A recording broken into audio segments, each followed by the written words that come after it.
నమస్కారం అండి. ఇటీవలే తెలంగాణలో ఉన్న ఒక లేడీ ఐఏఎస్ ఆఫీసర్‌ని ఉద్దేశిస్తూ ఎన్‌టీవీ అనే ఒక ఛానెల్‌లో ఆధారాలు లేకుండా కొన్ని చెత్త ఆరోపణలు చేయడం జరిగింది. ఆరోపణల మీద ఈ ఐఏఎస్ సంఘం ఎవరైతే ఉన్నారో వాళ్ళు పోలీసులకి ఫిర్యాదు చేయడంతో పోలీసులు కూడా వెంటనే రియాక్ట్ అయ్యి ఆ ఎన్‌టీవీ ఎడిటర్‌ని, ఆ వార్త చదివిన వ్యక్తిని వీళ్ళిద్దరిని కూడా పోలీసులు అరెస్ట్ చేయడం జరిగింది. ఈ అరెస్ట్‌ని ఖండిస్తూ మన ఆంధ్రాలో మన వైసీపీ కార్యకర్తలు, వైసీపీ నాయకులు, సాక్షి మీడియా కూడా గత 2 రోజుల నుంచి కూడా తెగ బాధపడిపోతున్నారు. జర్నలిస్టు హక్కుల్ని మీరు కాలరాస్తున్నారు. జర్నలిస్టు హక్కుల్ని మీరు హరిస్తున్నారు. జర్నలిస్టుల్ని బతకనివ్వరా? జర్నలిస్టుల్ని వేధిస్తారా? జర్నలిస్టుల మీద ఎవరైనా కేసులు పెడతారా? జర్నలిస్టులు అంటే మీకు ఎందుకంత కక్ష అని చెప్పేసి గత 2 రోజుల నుంచి కూడా వీళ్ళందరూ తెగ బాధపడిపోతున్నారు. ముఖ్యంగా మన జగన్మోహన్ రెడ్డి అనే వ్యక్తి కూడా నిన్నో ఈ రోజు ఒక ట్వీట్ వేసుకొచ్చాడు ఎన్టీవీకి సపోర్ట్‌గా. ఆ ట్వీట్ చూసిన తర్వాత నిజంగా జగన్మోహన్ రెడ్డికి సిగ్గు శరం లేదు అని మరొకసారి నిరూపించుకున్నాడు. జగన్మోహన్ రెడ్డి అనే వ్యక్తికి సిగ్గు శరం లేదు. ఒకసారి ఈ జగన్మోహన్ రెడ్డి ఏమని ట్వీట్ చేశాడో ఒకసారి చదివి వినిపిస్తా. ఒకసారి వినండి. ఎన్టీవీ జర్నలిస్టులు అరెస్టులు తీవ్రంగా ఖండిస్తున్నా, పండగ పూట అర్ధరాత్రి తలుపు పగలగొట్టి బలవంతంగా జర్నలిస్టులు ఇంటికి జొరబడి నోటీసులు జారీ చేయకుండా వారిని అరెస్టు చేయడం సరికాదు. జర్నలిస్టులు నేరస్తులు, ఉగ్రవాదులు కాదు. అరెస్టు చేయబడిన జర్నలిస్టులను వెంటనే విడుదల చేయాలని నేను డిమాండ్ చేస్తున్నానని ఒక పనికి మాలిన చెత్త ట్వీట్ వేసుకొచ్చాడు. నేను స్ట్రైట్ గా వీడియో సందర్భంగా అడుగుతున్నా వైసీపీ కార్యకర్తల్ని, వైసీపీ నాయకుల్ని, సాక్షి మీడియాని, అలాగే జగన్మోహన్ రెడ్డి అనే వ్యక్తిని, ఏమయ్యా జగన్మోహన్ రెడ్డి, నువ్వు అధికారంలో ఉన్నప్పుడు నువ్వు అధికారంలో ఉన్నప్పుడు ఎంతమంది జర్నలిస్టుల్ని వేధించిన సంగతి మర్చిపోయావా? ఎంతమంది జర్నలిస్టుల్ని అరెస్ట్ చేసి థర్డ్ డిగ్రీ చేసిన సంగతి మర్చిపోయావా? ఎంతమంది జర్నలిస్టుల మీద దేశద్రోహ కేసులు పెట్టిన సంగతి మర్చిపోయావా? ఇవన్నీ మర్చిపోయి ట్వీట్ వేసాడావు నువ్వు? అర్థం కల. నువ్వు అధికారంలో ఉన్నప్పుడు ఈనాడు రామోజీరావు గారిని ఎంత వేధించిన సంగతి నువ్వు మర్చిపోయినా రాష్ట్ర ప్రజలు మర్చిపోలేదు.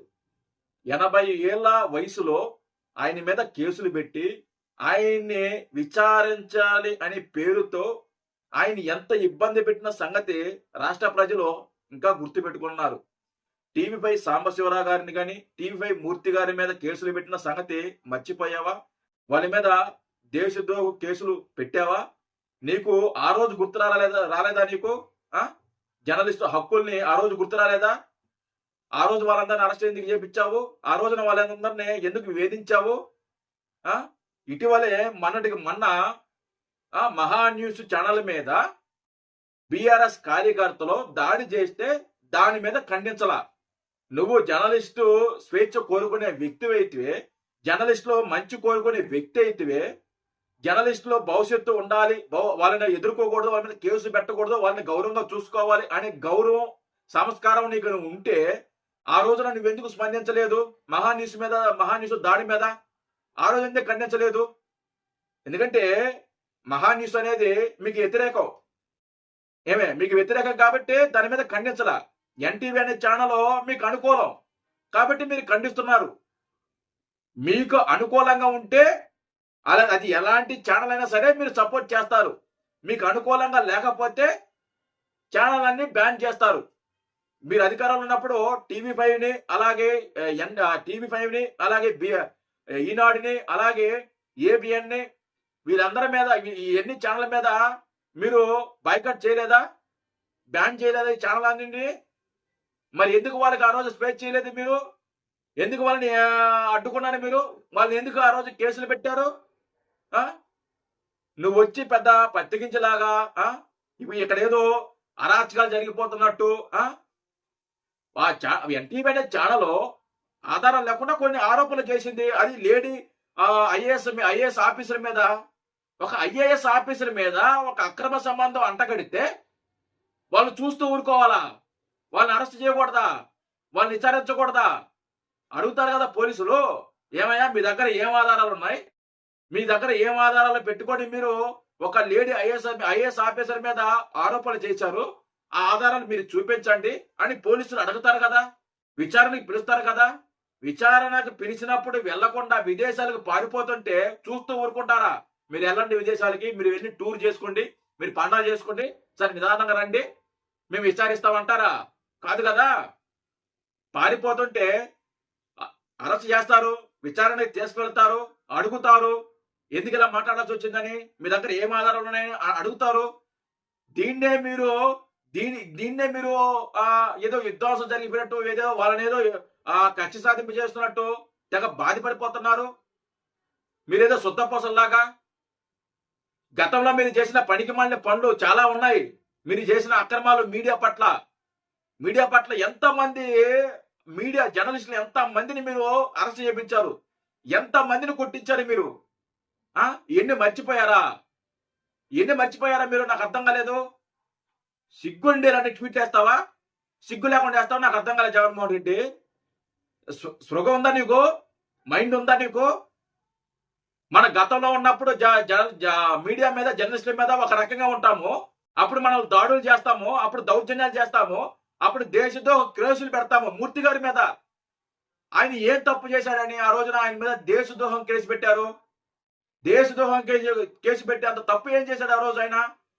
ఆయన మీద దేశద్రోహ కేసులు పెట్టి, ఆయన అరెస్ట్ చేసి, ఆయన ఇబ్బందులు పెట్టి, నానా హంగామా చేసి, అలాగే ఈనాడు రామోజీరావు గారు ఆయనేం తప్పు చేశాడు? ఎవడో పనికి మాలిన వ్యక్తి ఏదో కంప్లైంట్ ఇస్తే దాన్ని ఆధారంగా తీసుకొని కరెక్ట్ గా మనకు దొరికారు అంటే ఆ వ్యక్తి చేత కూడా మీరే కంప్లైంట్ ఇప్పించారు. మీరు రామోజీరావు గారిని వేధించాలి అని ఫిక్స్ అయ్యారు. ఒక వ్యక్తి చేత కంప్లైంట్ ఇప్పించారు. ఆ తర్వాత వేధించడం మొదలెట్టారు. ఆయన చివరి రోజులో బెడ్ మీద ఉన్నప్పుడు కూడా విచారణ పేరుతో ఆయన వేధించారు. ఆయన చివరి రోజుల్లో ఆయన్ని వేధించింది ఎవరు మర్చిపోలా. చివరి రోజుల్లో వేధించారు. ఆయన మరణించేదాకా ఆయన్ని వేధించారు. ఆయన మీద కేసులు పెట్టారు. ఈ సంగతి ఎవరో మర్చిపోలా. రాష్ట్ర ప్రజలందరూ గుర్తున్నారు. నువ్వేదో శుద్ధపోసలాగా, నువ్వేదో పత్తి గింజలాగా ఈ రోజున ట్వీట్ వేసేసి ఇలా చేయకూడదు, నేను ఖండిస్తున్నా, వెంటనే వాళ్ళని రిలీజ్ చేయండి. నువ్వు అక్కడ కూర్చొని ట్వీట్ వేస్తే ఇక్కడ పోలీసులు నీ మాట వింటారా? నువ్వు అధికారంలో ఉన్నప్పుడు ఏదైనా చెల్లుబాటు అయింది. ఇప్పుడు అలా కుదరదు కదా. ఇప్పుడు రూల్స్ ఉన్నాయి, కొన్ని పద్ధతులు ఉన్నాయి, లా అండ్ ఆర్డర్ ఉంది. కొన్ని పద్ధతుల ప్రకారం, లా అండ్ ఆర్డర్ ప్రకారం వెళతారు. మీలాగా గతంలో అడ్డుగోలుగా ఇప్పుడు ఎవరు వెళ్ళటంలే.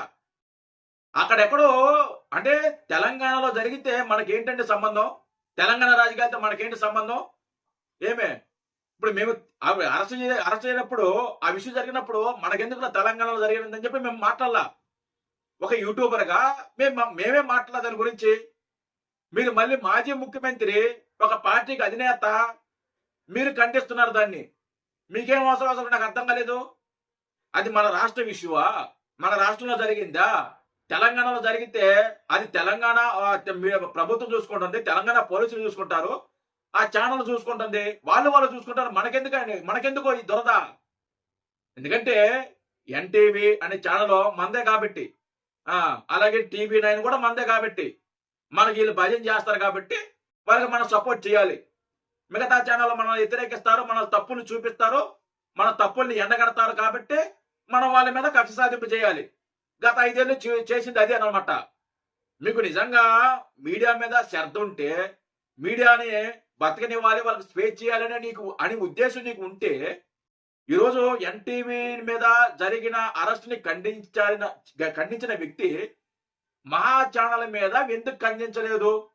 మహా ఛానల్లో కూడా తెలంగాణలో దాడి జరిగింది, తెలంగాణ బీఆర్ఎస్ కార్యకర్తలు దాడి చేశారు. మీరెందుకు ఆ రోజు ట్వీట్ చేయలేదు? మీరెందుకు ఖండించలేదు? మీ ఛానల్ ఎందుకు ఖండించలేదు? మీ ఛానల్ ఎందుకు డిబేట్ పెట్టలేదు? డిబేట్ పెట్టకపోగా, ఖండించకపోగా మీరు ఇంకా ఎంకరేజ్ చేశారు.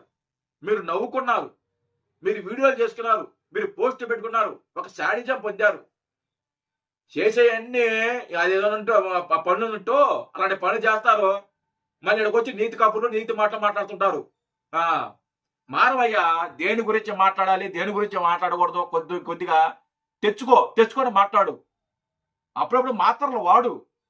మాత్రలు మానేస్తే ఇలాగే ఉంటదన్నమాట. మాత్రలు వాడితే అన్ని కరెక్ట్‌గా ఉంటాయి.